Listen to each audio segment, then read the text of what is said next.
असद भाई, बीवी से अगर कोई गलती हो जाए और शोहर उसको सारे घर वालों के सामने बेइज्जत करता है, जलील कर देता है, और फिर बाद में उसी से अंडरस्टैंडिंग बनाने के लिए तन्हाई में जाके माफी भी मांग लेता है, तो अपना मर्दानापन दिखाने का ये जो रवैया है वो कैसा लगता है आपको?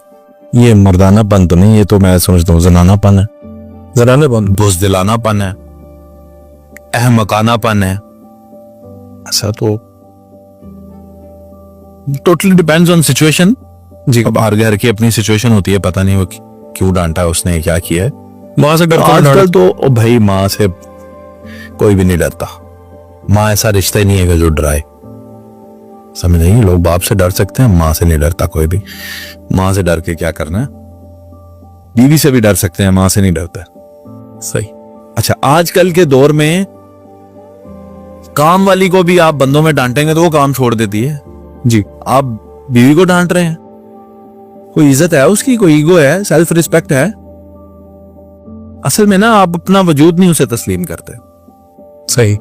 जब तक आप उसे एक ऐसी शख्सियत ही समझते रहेंगे जो बाहर से आई हुई है, किसी और घर की है, किसी और सकाफत की है, तो फिर तो आप उसे इस तरह ट्रीट कर सकते हैं। जो मर्द का बच्चा होगा ना, वो उसे अपने वजूद का हिस्सा समझेगा।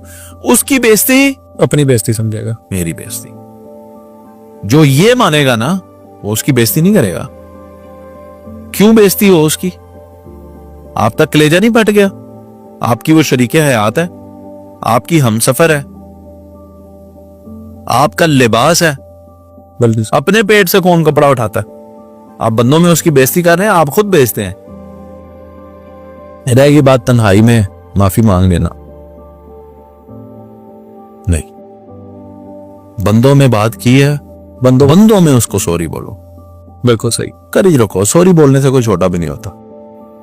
बीवी से सॉरी बोले, अच्छा ये आप उसको भी तो प्रैक्टिस सिखा रहे हैं ना, कल को वो भी आपको फिर जरूरत रखेगी लोगों के सामने सॉरी बोलने की।